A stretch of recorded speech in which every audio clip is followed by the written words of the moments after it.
पिछले कुछ दिनों से एक सवाल है जो हर किसी की जुबान पर है। एक सवाल जो हर व्हाट्सएप ग्रुप में, हर फोन कॉल में घूम रहा है और सबकी चिंता बढ़ा रहा है। और सवाल सवाल बहुत सीधा सा है। क्या देश में एक बार फिर से लॉकडाउन लगने वाला है? इस एक सवाल ने सोशल मीडिया से लेकर हमारे घरों तक हर जगह बस एक ही टेंशन पैदा कर दी है। तो चलिए आज इसी अफवाह की तह तक जाते हैं और देखते हैं कि सच आखिर है क्या। तो आखिर ये सब शुरू कहाँ से हुआ? भाई, इसकी शुरुआत हुई एक वायरल सोशल मीडिया पोस्ट से। देखिए, कमाल की बात यह है कि इस पोस्ट ने दो ऐसी चीजों को जोड़ा जिनका आपस में कोई लेना देना ही नहीं था। एक तरफ ईरान का इंटरनेशनल कॉन्फ्लिक्ट और दूसरी तरफ भारत में पेट्रोल डीजल की कमी और उससे लॉकडाउन का खतरा। और बस यहीं से ये अफवाह आग की तरफ फैलनी शुरू हो गई। लेकिन सवाल ये उठता है कि आखिर ये अफवाह इतनी तेजी से फैली कैसे? चलिए जरा इसे परत दर परत समझते हैं। इसमें एक बड़ा रोल निभाया आनंद श्रीवास्तव नाम के एक एक्स यूजर ने। उन्होंने क्या किया, कुछ वर्ल्ड लीडर्स की तस्वीर ली, साथ में एक ताले की इमेज लगाई और सीधा एआई से ही पूछ लिया कि भाई, क्या पेट्रोल की कमी से भारत में फिर लॉकडाउन लग सकता है। अब इस तरह के पोस्ट ने तो आप समझ ही सकते हैं, जलती आग में घी का काम किया।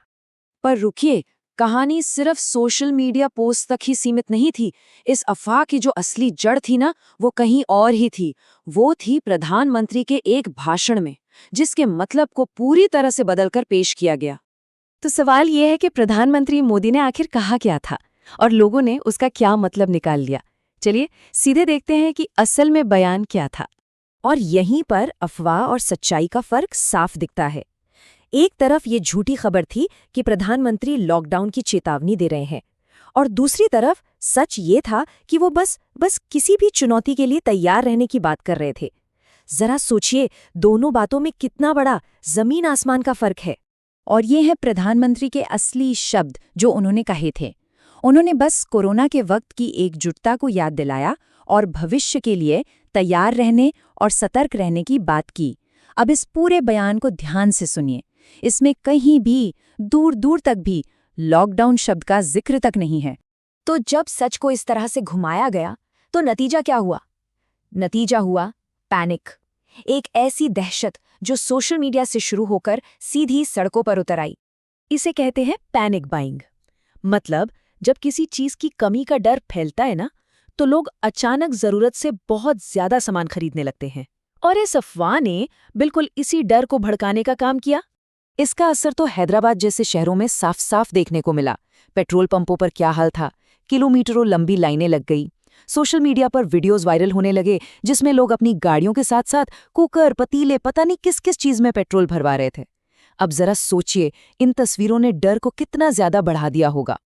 लेकिन क्या हैदराबाद की इन लंबी लाइनों का कनेक्शन सच में उस लॉकडाउन की अफवाह से था? जवाब है बिल्कुल नहीं। असली कहानी तो कुछ और ही थी। सच तो ये था कि वहां तेल कंपनियों और पंप मालिकों का अपना एक लोकल झगड़ा चल रहा था। इस बात का देश भर में फैली अफवाह से दूर दूर तक कोई लेना देना नहीं था। तो जब हालात बिगड़ने लगे तो जाहिर है सरकार और तेल कंपनियों को सामने आना पड़ा, उन्हें दखल देना पड़ा और सच को सबके सामने रखना पड़ा। सबसे पहले और सबसे जरूरी बयान आया पीएमओ और पेट्रोलियम मंत्रालय से। उन्होंने दो टूक शब्दों में कहा, लॉकडाउन 2.0 की कोई संभावना नहीं है। देश में पेट्रोल डीजल का स्टॉक पूरा है, घबराने की कोई बात नहीं। इसके ठीक बाद देश की सबसे बड़ी तेल कंपनी इंडियन ऑयल कॉरपोरेशन ने भी यही बात कही। उन्होंने भी अपील की कि पेट्रोल डीजल की कोई कमी नहीं है, इसलिए ये पैनिक बाइंग बंद करें।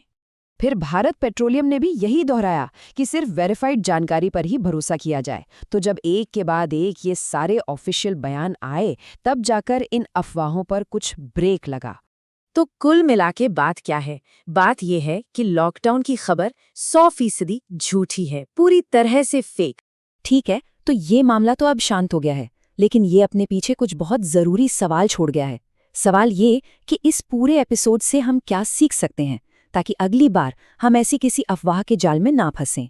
इसका जवाब बहुत सिंपल है, बस 4 बातों का ध्यान रखना है। नंबर 1, हमेशा ऑफिशियल सोर्स देखें। सरकार क्या कह रही है, कंपनी क्या कह रही है। नंबर 2, हर वायरल मैसेज पर थोड़ा शक करें। नंबर 3, फॉरवर्ड बटन दबाने से पहले सिर्फ एक बार सोच लें। और चौथा, सिर्फ वेरीफाइड न्यूज़ पर ही भरोसा करें। तो इस पूरे मामले का सबसे बड़ा सबक क्या है?